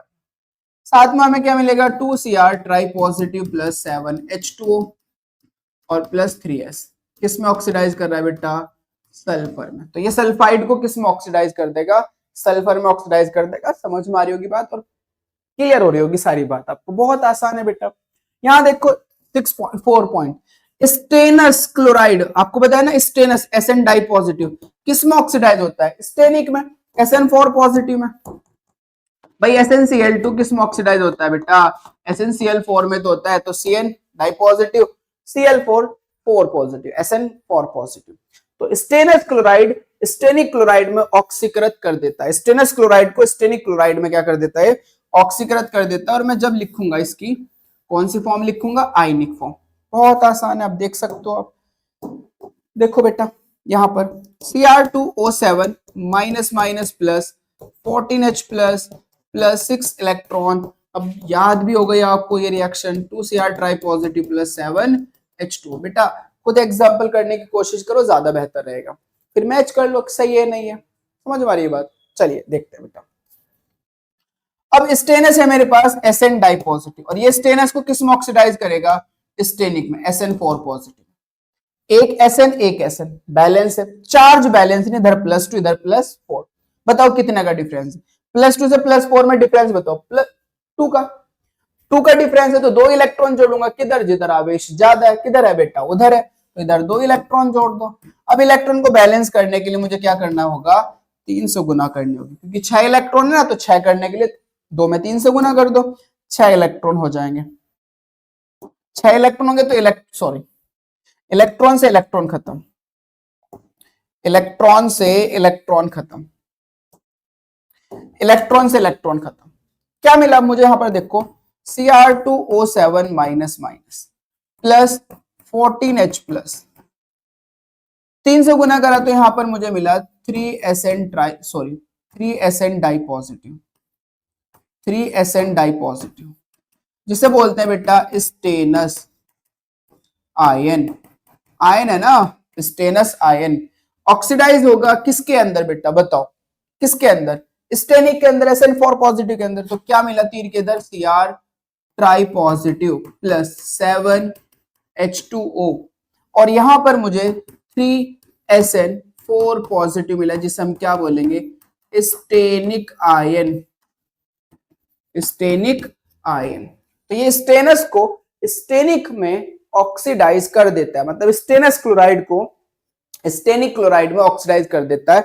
बोलेंगे तो वही कंपाउंड का नाम, लेकिन लिखेंगे आयनिक फॉर्म, लिखेंगे आयनिक फॉर्म। बात समझ में आ रही होगी आपको, और आप प्रैक्टिस खुद से करोगे तो ज्यादा बेहतर रहेगा। आगे चलते हैं बेटा। एग्जाम्पल 5 में आप देखोगे सोडियम थायोसल्फेट। मैंने आपको बताया था सल्फेट हो सल्फाइट हो सबको ये ऑक्सीडाइज कर देता है सल्फेट के अंदर। तो ये सोडियम थायोसल्फेट को सोडियम सल्फेट में ऑक्सीकृत कर देता है। आयनिक फॉर्म लिखो बेटा, Cr2O7 minus minus 14H plus plus बेटा 6 इलेक्ट्रॉन। क्या मिलेगा मुझे यहाँ पर 2Cr ट्राइपॉजिटिव प्लस 7H2, यही तो है। अब सोडियम थायोसल्फेट का फॉर्मूला होता है Na2S2O3, Na2S2O3 सोडियम थायोसल्फेट। ये एग्जाम में भी आई थी, मोस्ट इंपोर्टेंट है बेटा, एग्जाम में भी आई थी 2024 के पेपर में, Na2S2O3। अब ध्यान सुनने वाली बात यह कि एक Na पे एक प्लस होता है, तो 2 Na पे 2 प्लस होगा, तो 2 प्लस हटाओ तो फिर S2O3 पे 2 माइनस मिलेगा।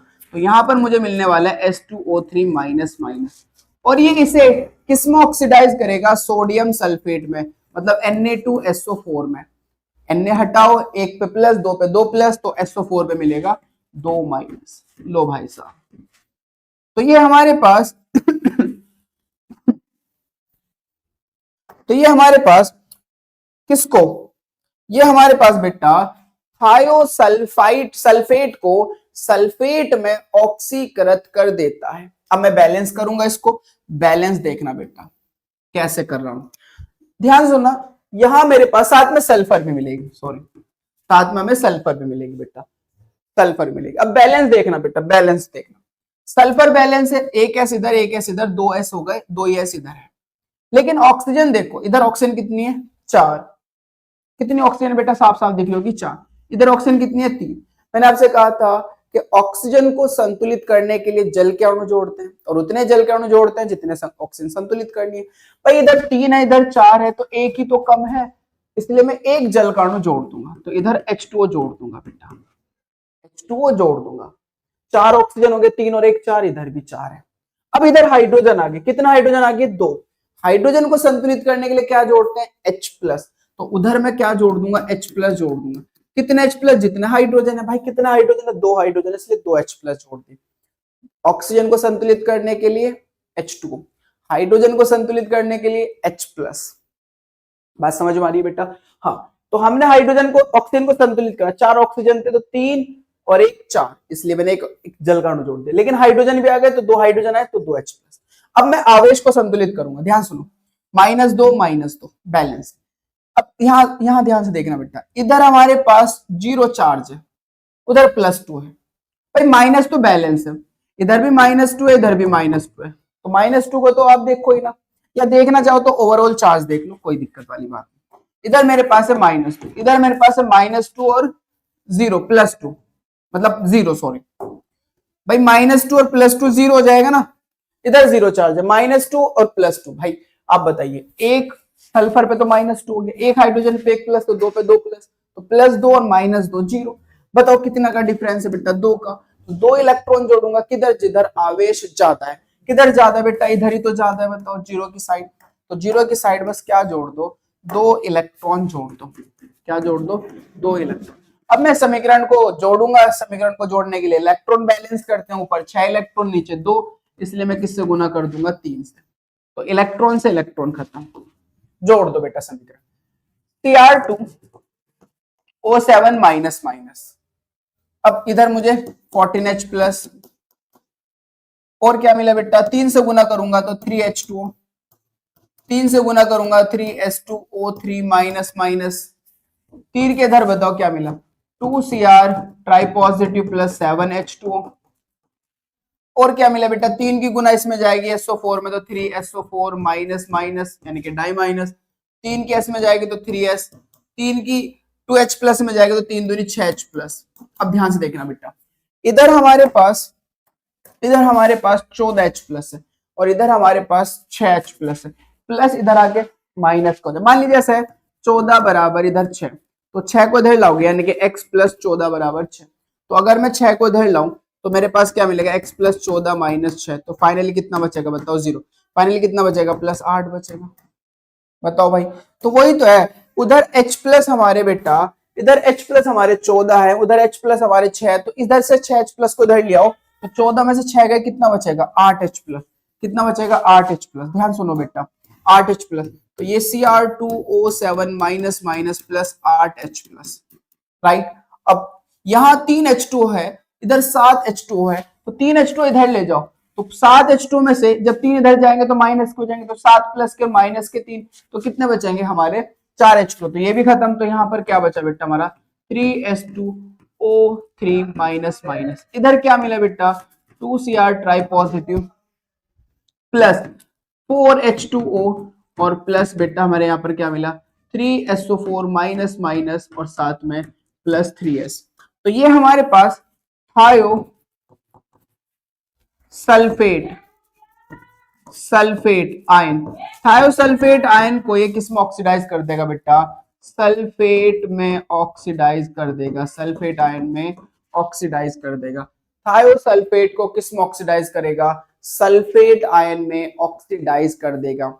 समझ में आ गई बात, तो मैं डायरेक्ट ये रिएक्शन ये वाली लिखना थी मुझे, नीचे वाली मैंने ये ना लिख के तुम्हें थोड़ा समझा दिया, एक्सप्लेन कर दिया कि कैसे ये रिएक्शन है, अगर मैं डायरेक्ट लिख देता तो थोड़ा सा मुश्किल हो जाती। तो आपको समझ में आ गया होगा कि उधर 6H प्लस है, इधर 14H प्लस है, 6 इधर ले आओ, 14 में से 6 घटाओ 8H प्लस बचे, इधर 3H2 उधर 7H2 तो इधर ले जाओ, 7 में से अब बेटा 3 घटाओ तो 4H2 बचे। तो ये थायोसल्फेट आयन को किस में ऑक्सीडाइज करेगा, सल्फेट आयन, मतलब सोडियम थायोसल्फेट को सल्फेट सोडियम सल्फेट में ऑक्सीडाइज कर देता है। क्लियर है बात। छठा पॉइंट देखो बेटा, यह सोडियम नाइट्राइट, मैंने कहा था ना नाइट्राइट को नाइट्रेट में ऑक्सीडाइज करेगा, तो ये सोडियम नाइट्राइट को नाइट्रेट में ऑक्सीकृत कर देता है। वही कॉमन रिएक्शन लिखो, Cr2O7 minus minus plus 14H plus plus 6 electron, right.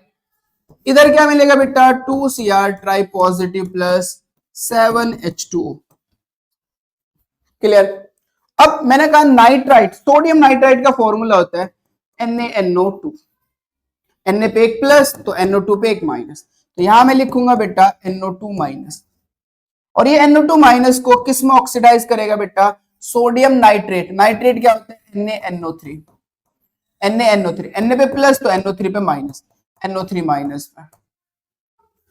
वही केस आ गया ऊपर वाला भाई, वही केस आ गया ऊपर वाला, क्या बेटा Na के, लेकिन O इधर 3 है, इधर O 2 है, O को बैलेंस करूंगा इसलिए मुझे यहाँ पर एक H2O जोड़ना पड़ेगा। अब O 3 हो गए, इधर भी O 3 हो गए, हाइड्रोजन इधर 2 हो गए, इसलिए मुझे इधर हाइड्रोजन में 2H प्लस जोड़ना पड़ेगा। अब मैं चार्ज बैलेंस करूंगा, इधर -1 है बेटा, उधर कितना है बेटा -1 और +2, फाइनली -1 और इधर +1।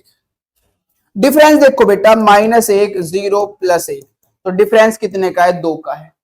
अगर डिफरेंस निकालोगे -1 से +1 में तो कितना का डिफरेंस मिलेगा आपको, 2 का डिफरेंस मिलेगा।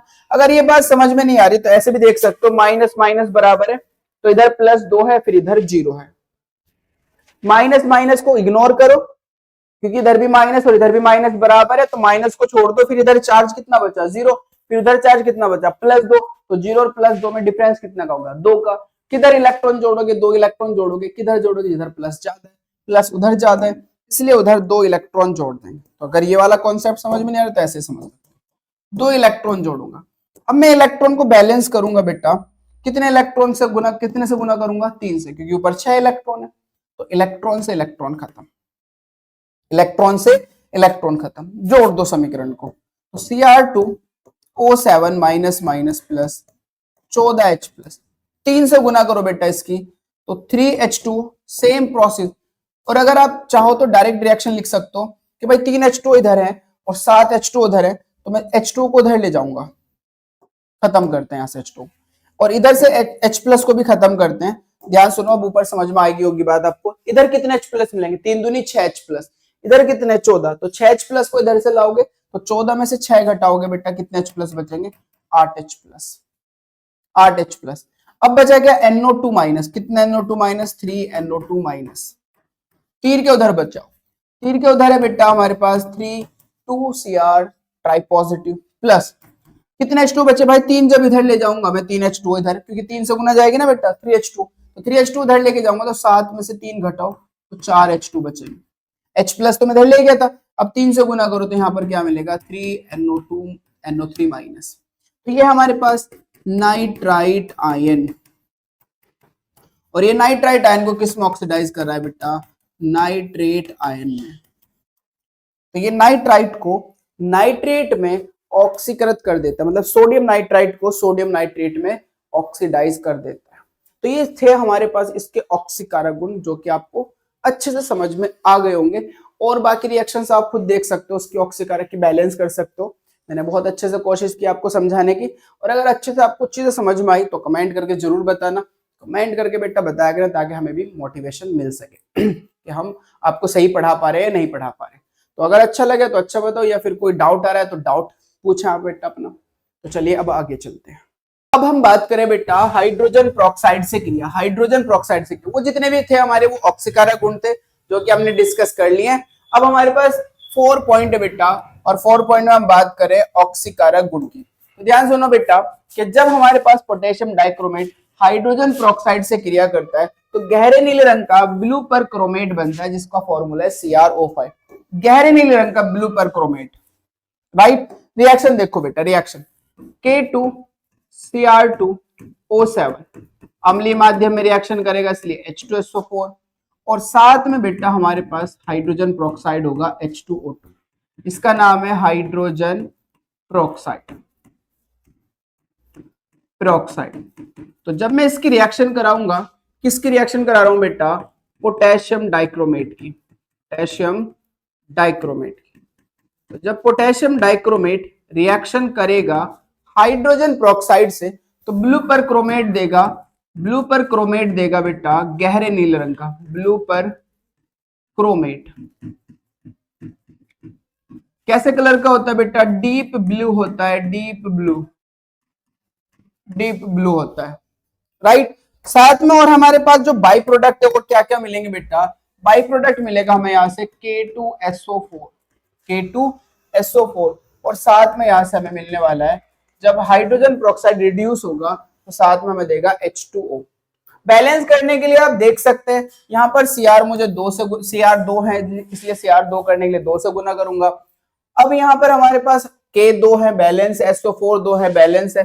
हाइड्रोजन को संतुलित करने के लिए मुझे इसमें क्या करना होगा बेटा, 4 से गुना करनी होगी, और जब मैं 4 से गुना करूंगा तो हाइड्रोजन कितने होंगे, 4 दूनी 8 और 2 10, 10 करने के लिए मुझे यहाँ पर 5 से गुना करनी पड़ेगी। अब 5 से गुना करने के बाद ऑक्सीजन देखो, 7 और 4 11 और 4 दूनी 8, 11 और 8 19। यहाँ ऑक्सीजन देखो बेटा, 5 दूनी 10, 10 और 4 14, 14 और 5 19, मतलब रिएक्शन बैलेंस है। तो यानी कि जब मैं पोटेशियम डाइक्रोमेट की हाइड्रोजन सल्फेट से क्रिया कराता हूं तो प्रोडक्शन किसका होता है, ब्लू पर क्रोमेट का होता है, जो डीप ब्लू होता है। अब बात करते हैं बेटा structure of chromium, sorry blue पर क्रोमेट की। तो जो इसकी जो स्ट्रक्चर होती है, इसकी जो संरचना होती है, एक और बात बेटा आपको पता होना चाहिए, यहाँ क्रोमियम +6 में और यहाँ पर भी क्रोमियम किस में है, +6 में है, दोनों में ऑक्सीडेशन नंबर सेम है। मैं आपको दिखा भी देता हूं, इसकी स्ट्रक्चर है हमारे पास बटरफ्लाई स्ट्रक्चर, ये बटरफ्लाई स्ट्रक्चर, ये बटरफ्लाई स्ट्रक्चर कैसे बेटा, बटरफ्लाई स्ट्रक्चर, बटरफ्लाई। अब यहां पर जब दो ऑक्सीजन आपस में सिंगल बॉन्ड से जुड़ते हैं तो प्रोक्साइड कहलाते हैं, और प्रोक्साइड पर उन पे चार्ज होता है -1। अगर इस पे -1 होगा तो इस पे +1 होगा, ऐसे इस पे -1 तो इस पे भी +1, इस पे -1 तो इस पे भी +1, इस पे -1 तो इस पे भी +1। साथ में इस पे देखो -2 होगा क्योंकि 2 इलेक्ट्रॉन अपनी तरफ को खींच रहा होगा, तो ये इस पे भी हमारे पास कितना आएगा बेटा, +2 आएगा। तो टोटल काउंट करोगे +1 +2 3 4 5 6, तो टोटल चार्ज देखोगे तो इस पर ऑक्सीडेशन नंबर कितना आएगा, +6 आएगा। तो जो हमारे पास ब्लू परक्रोमेट की स्ट्रक्चर होती है वो बटरफ्लाई स्ट्रक्चर होती है, जिसमें उसकी ऑक्सीडेशन नंबर कितनी होती है, +6 होती है। यहाँ भी +6 में है, डाइक्रोमेट में भी, और हमारे पास ब्लू परक्रोमेट में भी +6 में ही है। क्लियर है बात? आगे चलते हैं। अब बात करते हैं बेटा क्रोमिल क्लोराइड परीक्षण। क्रोमिल क्लोराइड परीक्षण इंपोर्टेंट है, ध्यान से सुनना। क्रोमिल क्लोराइड परीक्षण कौन सा टेस्ट होता है बेटा, जो धातु क्लोराइड होते हैं जैसे potassium chloride, sodium chloride, NaCl, calcium chloride, CaCl2, जिनमें क्लोराइड आयन प्रेजेंस होते हैं, तो उन लवण के लिए टेस्ट किया जाता है कि इसके अंदर Cl आयन प्रेजेंट है या नहीं है।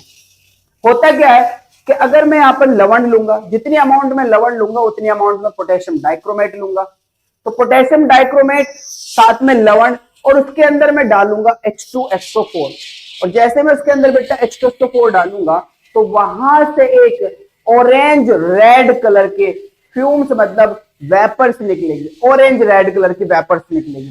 किसकी वेपर्स होगी, क्रोमिल क्लोराइड की। इसलिए इस परीक्षण को बोलते हैं क्रोमिल क्लोराइड परीक्षण। क्या बोलते हैं बेटा, क्रोमिल क्लोराइड परीक्षण।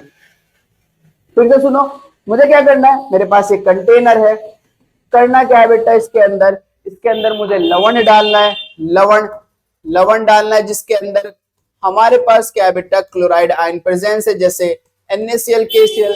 साथ में मैं बेटा इसके अंदर क्या डालूंगा, साथ में डालूंगा पोटेशियम डाइक्रोमेट, सेम अमाउंट में लेंगे, और साथ में इसमें डालूंगा ऊपर से H2SO4। जैसे H2SO4 डालूंगा तो यहां से हमारे पास वेपर्स निकलने वाली है, किसकी बेटा, रेड, ऑरेंज यानी कि नारंगी, इनकी रेड निकलेगी। और जब यहां से वेपर्स निकलेगी, ये वेपर्स किसकी होगी, क्रोमिल क्लोराइड की। किसकी बेटा, क्रोमिल क्लोराइड की। ये क्रोमिल क्लोराइड की होगी। क्रोमिल क्लोराइड का फॉर्मूला क्या होता है, CrO2Cl2, क्रोमिल क्लोराइड।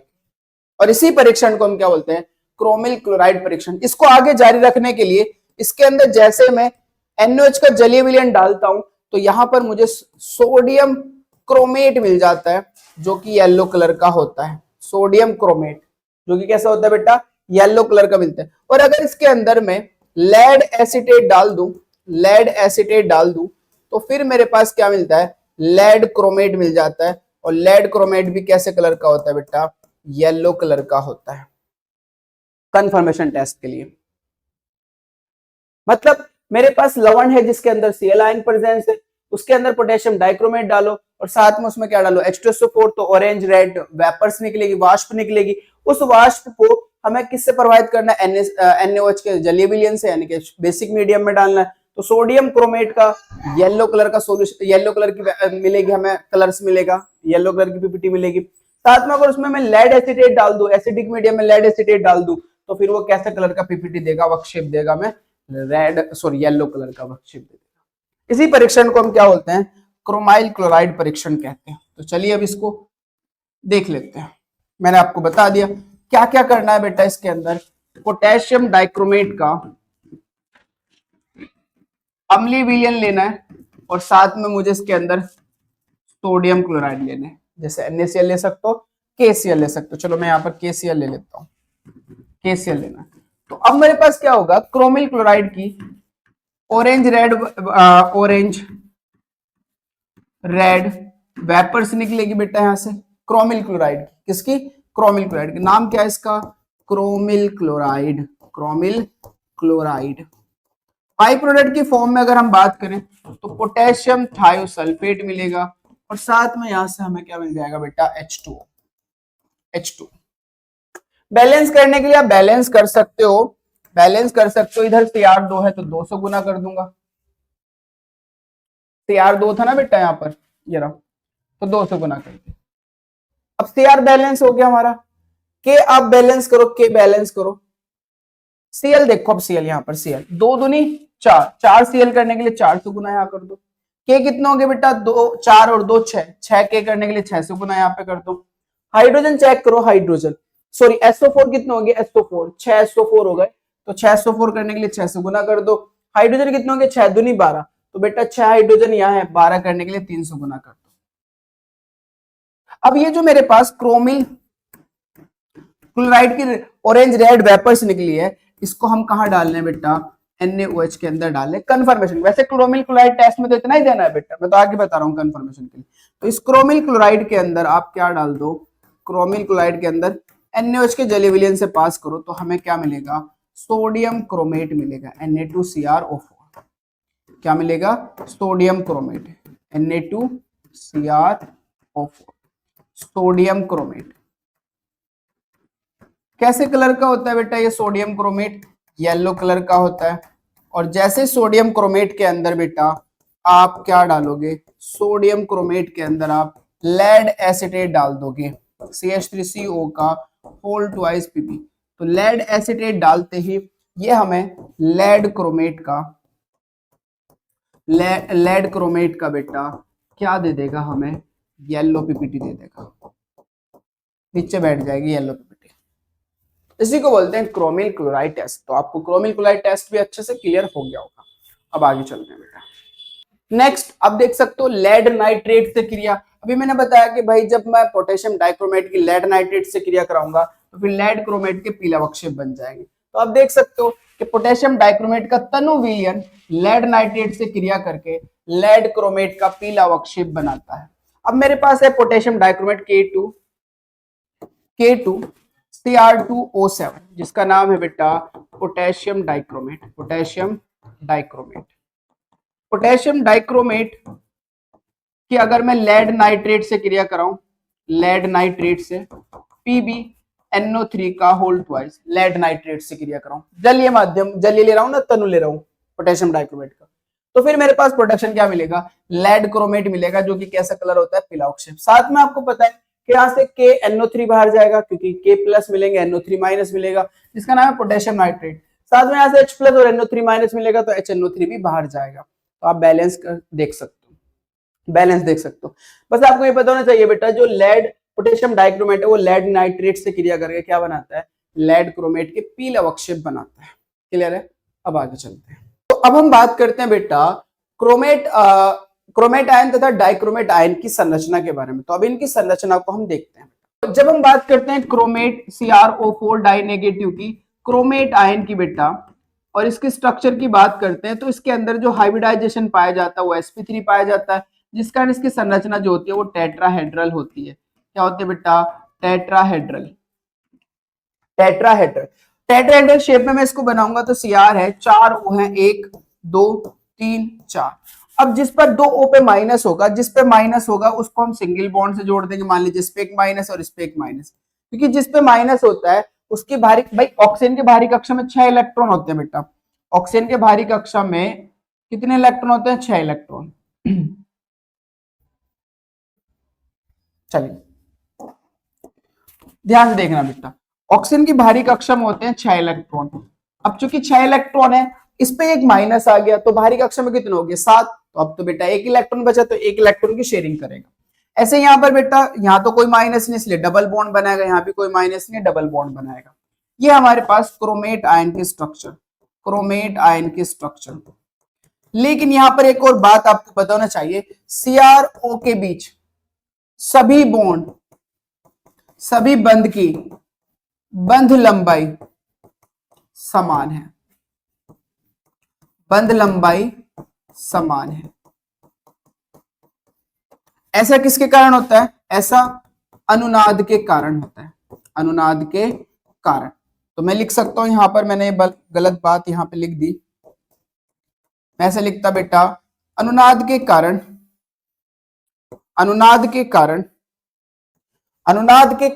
CrO, जितने भी हमारे पास चारों के चारों CrO और O के बीच की जो बॉन्ड लेंथ है, सभी के सभी बॉन्ड जो है वो बेटा इक्वल है। अब ये बात आपको पता होनी चाहिए कि ये डबल बॉन्ड नहीं है, ये सिंगल बॉन्ड नहीं है। एक्चुअल में ये रेजोनेंस करेगा, कभी ये माइनस बनेगा, कभी डबल बनेगा, कभी माइनस बनेगा, कभी डबल बनेगा। तो ये रेजोनेंस करेगा, और रेजोनेंस की वजह से कभी ये डबल, कभी सिंगल, कभी डबल, कभी सिंगल, ऐसे कभी सिंगल, कभी डबल, कभी सिंगल, कभी डबल। तो इनमें रेजोनेंस होगा, और रेजोनेंस होने की वजह से सारे बॉन्ड क्या हो जाएंगे बेटा, इक्वल हो जाएंगे। तो यहाँ पर कोई भी बॉन्ड अलग नहीं है, सारे के सारे बॉन्ड क्या है, सेम है। अब अगर मैं बात करूं डाइक्रोमेट आयन की, डाइक्रोमेट आयन जिसका फॉर्मूला होता है Cr2O7 माइनस माइनस। तो इसके अंदर क्या होता है बेटा, हमारे पास 2 Cr होते हैं जिनमें हमारे पास 3 ऑक्सीजन है। कितने? 3 ऑक्सीजन, 1 2 3। एक ऑक्सीजन में यहां लूंगा, ब्रिज ऑक्सीजन कहलाएगा बेटा वो। ऐसे ही इसमें भी 3 ऑक्सीजन होंगे, 1 2 3। अब यहाँ पर होता क्या है, 2 पे माइनस है तो एक माइनस इधर देना, एक माइनस इधर देना। मान लीजिए एक माइनस मैंने इधर दे दिया तो इधर सिंगल बॉन्ड होगा, यहाँ डबल, यहाँ पर भी डबल। सेम इस पे माइनस देते हो, यहाँ सिंगल और यहाँ डबल, यहाँ पर भी हमारा डबल। और ये हमारा जो ऑक्सीजन होगा वो ऑक्सीजन होगा ब्रिज ऑक्सीजन, जिनके बीच इनके बीच एंगल होगा 126 डिग्री का, 126 डिग्री का। अब होता क्या बेटा, अच्छा Cr और O के बीच की जो बॉन्ड लेंथ होती है वो यहाँ पर 179 pm होती है, और यहाँ पर जो सारे के सारे बॉन्ड लेंथ है वो यहाँ पर कितनी होगी बेटा, 163। अब सुनो, यहाँ पर भी रेजोनेंस होगा माइनस के कारण, भाई कभी ये माइनस यहाँ आएगा, कभी यहाँ आएगा, कभी यहाँ आएगा, रेजोनेंस होगा। यहाँ पर भी रेजोनेंस होगा, जो रेजोनेंस यहाँ हो रहा है वही रेजोनेंस यहाँ हो रहा है। तो हमारे पास जो 6CrO बॉन्ड है 6CrO बॉन्ड की बॉन्ड लेंथ समान होती है। ये बात आपको पता हो बेटा, जितने हमारे पास यहाँ पर बॉन्ड लेंथ है Cr और O के बीच, उनमें जो 6CrO बॉन्ड है, यानी कि ये वाला, ये वाला, ये वाला, ये वाला, ये वाला, ये वाला, जितने CrO के बीच बॉन्ड है सभी के सभी की बॉन्ड लेंथ क्या होगी, समान होगी। और कितनी होगी, 163 pm। 163 pm मैंने ये दिखाया, ये भी 163 ही होगा, ये भी 163 ही होगा, ये भी 163 ही होगा, ये भी 163 ही होगा, और ये भी 163। अगर आपसे पूछे कारण क्या है तो बेटा आप बताओगे अनुनाद के कारण। किसके कारण? अनुनाद के कारण। बेटा क्या होता है कि इनके अंदर अनुनाद पाया जाता है, जिसके कारण 6 Cr ऑक्सीजन के बीच की जो बॉन्ड लेंथ है वो समान हो जाती है। जबकि ये वाली जो बॉन्ड लेंथ है यहाँ कोई अनुनाद नहीं होगा, इसलिए इसकी बॉन्ड लेंथ अलग है, 179 pm। तो यहाँ पर ये वाला बॉन्ड और ये वाला बॉन्ड ये अलग होगा, मतलब ये 179, ये भी 179। जबकि यहाँ पर ये जो 3 यहाँ पर हो गए Cr ऑक्सीजन के बीच के बॉन्ड लेंथ, और 3 यहाँ हो गए Cr और ऑक्सीजन की बॉन्ड लेंथ। तो 6CrO बॉन्ड लेंथ जो है वो हमारे पास क्या होगी, समान होगी। और कितनी होगी, 163 pm। बात समझ में आ गई होगी आपको। आगे चलते हैं। तो मैं आपको समझा रहा था कि हमारे पास ये जो बॉन्ड लेंथ होती है, जितने भी यहाँ पर 3CrO बॉन्ड, 3CrO बॉन्ड जितने भी यहाँ पर है, तो ये जो बॉन्ड लेंथ होती है बेटा ये 163 pm होती है। जबकि ये वाली जो बॉन्ड लेंथ है वो हमारे पास 179 pm है बेटा। और एंगल कितना है हमारे पास, 126 डिग्री का एंगल है बेटा, 126 डिग्री का एंगल है, राइट। तो आप देख सकते हो यहाँ पर ये बात आपको पता होना चाहिए, 6CrO bond same, bond length same है बेटा, ठीक है। यहाँ पर चारों के चारों CrO की जो बॉन्ड लेंथ है वो सारी की सारी सेम होगी यहाँ पर, ठीक है। आगे बढ़ते हैं बेटा। तो अब हम बात कर रहे हैं बेटा K2Cr2O7 के उपयोग। पोटेशियम डाइक्रोमेट के मुख्य महत्वपूर्ण उपयोग निम्नलिखित हैं, जिनमें आप देख सकते हो पहला बेटा यूज, चमड़ा उद्योग में क्रोम टैनिंग में इसका उपयोग किया जाता है, यानी कि चमड़ा उद्योग में, यानी कि चमड़े में कन्वर्ट करने के लिए, जो जानवरों की खाल होती है उसको चमड़ा बनाने में इसका उपयोग करते हैं। दूसरा बेटा ऑक्सीकारक के रूप में इसका उपयोग किया जाता है, आपने पढ़े ऑक्सीकारक गुण। तीसरा फोटोग्राफी के रूप में भी इसका उपयोग किया जाता है। चौथा बेटा गुणात्मक विश्लेषण में अभिकर्मक के रूप में भी इसका उपयोग किया जाता है। तो आई होप कि आपको ये कंपाउंड अच्छे से क्लियर हुआ होगा और हर एक डाउट, हर एक चीज आपको अच्छे से समझ में आई होगी। और अगर कोई आपकी प्रॉब्लम है या कोई डाउट है तो आप उसको कमेंट करके पूछ सकते हैं। तो बेटा आप पढ़ते रहिए, मेहनत करते रहिए। All the very best.